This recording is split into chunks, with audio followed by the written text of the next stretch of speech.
Hey, how's it going, guys? Taff coming in with another Taff's Word, and on the build-up to one of the biggest games in the club's history, certainly the biggest game since the club's reformation. That's including Wrexham and Notts County last year. This is the big one because it's the biggest club that we've ever had a game against, especially at home.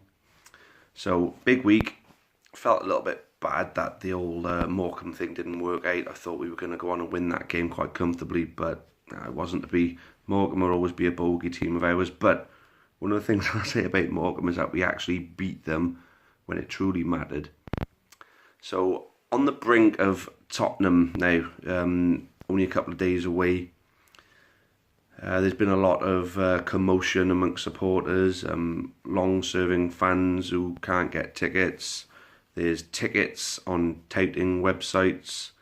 It's created something that we're completely just not used to.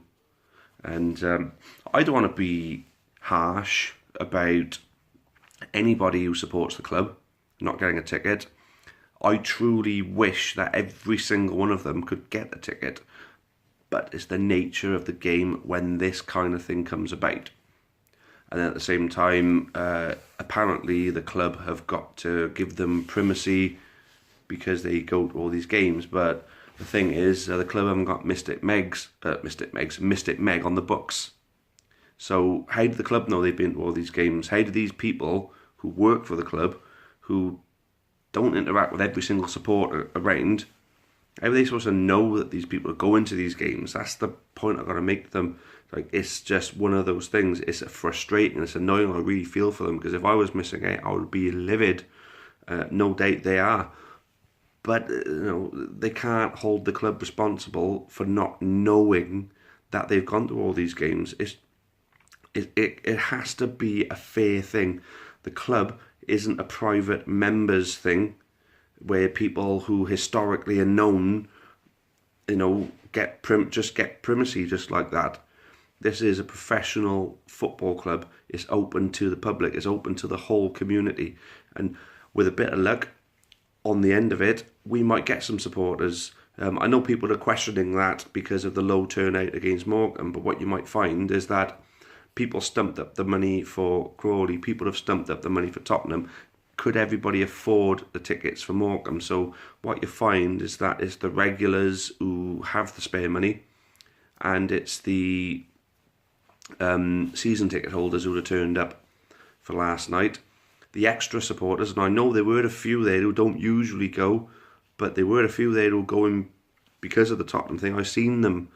I've spoken to some of them as well. And I'll tell you something now, right? This is going to boost our support, especially if we carry on pushing this season. Rumours of Michael Flynn potentially going to Oxford. Now, the point I'm making to people now, right, is at the moment, as far as we're aware, the club haven't actually had an approach made for Michael Flynn. I might be wrong about that. I might be completely right about it. But as far as we know, the club haven't had an approach for Flynn. It's a rumour. But then if it's just a rumour, what you got to think of is look at the other managers at our level that they would potentially look at first. Because what you got to remember, Flynn, as great as he's done, has not completed a full season as first team manager of any football club yet. So are people really going to take a chance on him? He's had success. Arguably, what you could say, and this isn't me thinking, this is me putting myself in a potential chief executive or chairman of another club who would look at someone like Michael Flynn to be their manager. These are the things that they will be looking at, or they should be looking at, if their managerial recruitment has any credibility at all. Is first of all, he's not completed a full season in football management yet. He managed to pull off something quite spectacular, miracle-wise, yes, but was it a fluke? Was it just the fact that his appointment galvanised the fans and the squad so much that they were able to do it, and now riding on the back of that now into this season is why we're doing so well? And obviously the cup run is just a run of games that we've done well in. So that's another thing that those people need to look at before they make an approach, because they got to pay for him. He's under contract until the end of next season. They got to pay for him. He's not out of contract anytime soon, so they got to pay. If you're going to pay for a manager, Kevin Nolan's currently second place in the league with Notts County. Nathan Jones is currently top of the league with Luton. Danny Cowley has just taken Lincoln from the conference to a playoff run, possibly a top 3 push with Lincoln, and a major cup run. So those 3 straight away are more qualified than Michael Flynn for a League One job. Then looking on then at other teams in our division, Wickham, Gareth Ainsworth. He's been doing it and keeping Wickham up around there, keeping them sustainable and doing well with them, turning them into a difficult team to beat, and he's been doing it for years. So he's completed seasons in football management. He's overseen changes of personnel within the squad, and he still managed to keep the status quo that he set from where he set things up in the first place. He took a team that nearly went down and should have gone down that season and has turned them into a potential promotion candidate every single season.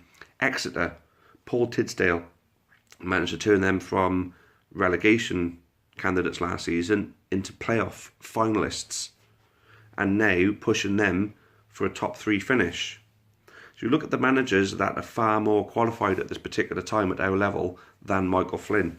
If you're an Oxford United chief executive, chairman, or whoever is the decision maker on the recruitment of a manager, which one are you going to choose? The thing is, right, I'm Michael Flynn's biggest fan. I absolutely adore the bloke. He's homegrown Newport through and through, and he's doing it for our club. You can't. There's absolutely nothing you can say to me that you're going to criticise him with, that I won't have an answer back for you. I mean, yeah, sometimes he'll get his team selection wrong. Sometimes he'll make the wrong substitution or play the wrong tactics against the wrong team. But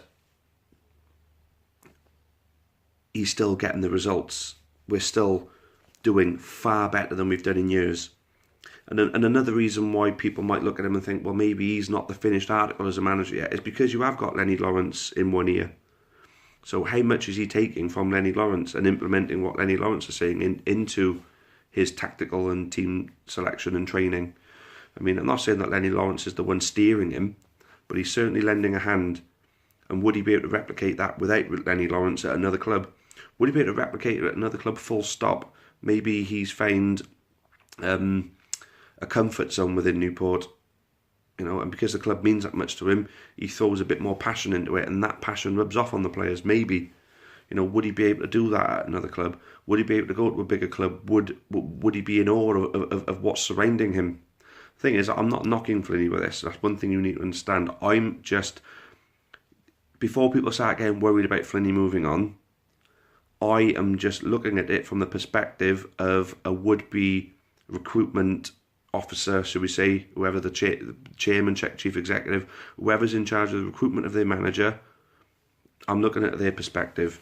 Now, the one that's more likely in my eyes, which is the other rumour that's been thrown around, is obviously Josh Labardi for 500k at Forest Green. Now, Dale Vance has got more money than sense, and he will throw money into it to stop Forest Green from going down. I truly hope that they do, because I absolutely hate everything that they stand for. But that's just me and my Forest Green rants, who my regulars on the live streams will know. But 500k, it would be difficult for the club to turn down for a player that's out of contract in the summer. I truly hope that they're negotiating a new deal to keep him at the club for a minimum of 3 years, because he has got to be our captain for the foreseeable future in my eyes. We can't sell him.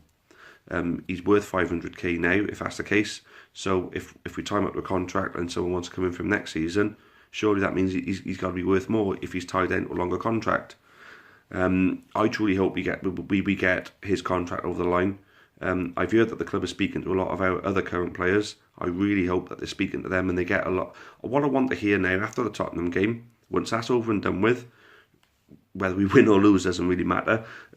What I want to see is the club announcing news of players signing on for another 2 seasons, another 3 seasons. People like Demetriou, O'Brien, I want them tied down to long-term contracts. I know that's not really viable at this level, but they're players we want to keep, players that are going to be part of what we're trying to do for a long time. So, because I hope we announce some contract signings now rather than player signings. I think we got enough in our squad now. So on to the big one now. Tottenham are coming to town. There's a lot of talk on whether Tottenham are going to play a full team or not. Personally, I think they won't because of the kind of games they've got afterwards. But the other argument is the FA Cup arguably their only chance at silverware? But then is the FA Cup going to be the priority when I think they got an opportunity to beat Juventus. I really think they stand a chance. I think, and I'd like to hope that they're going to put everything into that. But they want to get back in the Champions League, so they want to finish top 4. Liverpool losing to Swansea will make them see an opportunity, but they got 3 very difficult games coming up afterwards. Man United, Arsenal and Liverpool. They play them all. And Liverpool's at Anfield as well. They got Man United at home, and I think Arsenal are at home as well. I'm not too sure about that one. But then straight after that, that's Juventus. So are they going to risk their best players, their crown jewels, on Rodney Parade's pitch to play against Newport, who are going to be gunning for it? If I was Pochettino, I'd say no. I think the fans deserve a bit of silverware, but I think Pochettino will think, well, my backup players should be enough to see off a League 2 team. But Leeds made that mistake, didn't they? So there's plenty of food for thought for Pochettino for that one. Anyway, that's pretty much it that I got time to talk about. Well, that's all I really need to talk about right now. For those going to the game on Saturday, I really hope we can create the greatest atmosphere we ever have. We, as fans, have got a real opportunity to portray our football club as an absolute spectacle. You know, portray Rodney Parade as an amazing place to go and watch a football match. Because I say, the world will be watching, and if we can give ourselves some real credibility on the back of this, then it's going to boost the profile of the club massively. And then if the profile of the club is boosted, then things like sponsorship money, we can get more sponsorship money, especially for the fact that we're going to be on FIFA again. You know, because we're not going to go down this season. There's no way. So we're going to be back on FIFA again.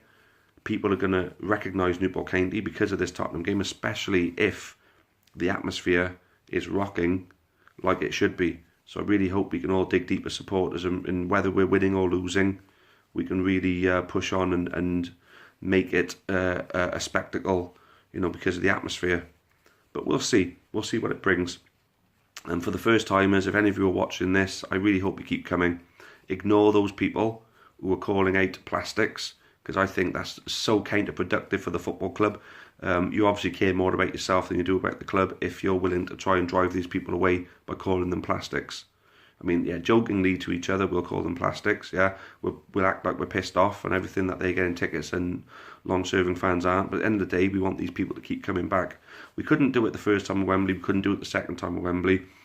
We couldn't do it the times when we have had some high-profile fixtures like the Plymouth at home last season, Blackburn at home the season before, Leeds this year, and then now obviously this.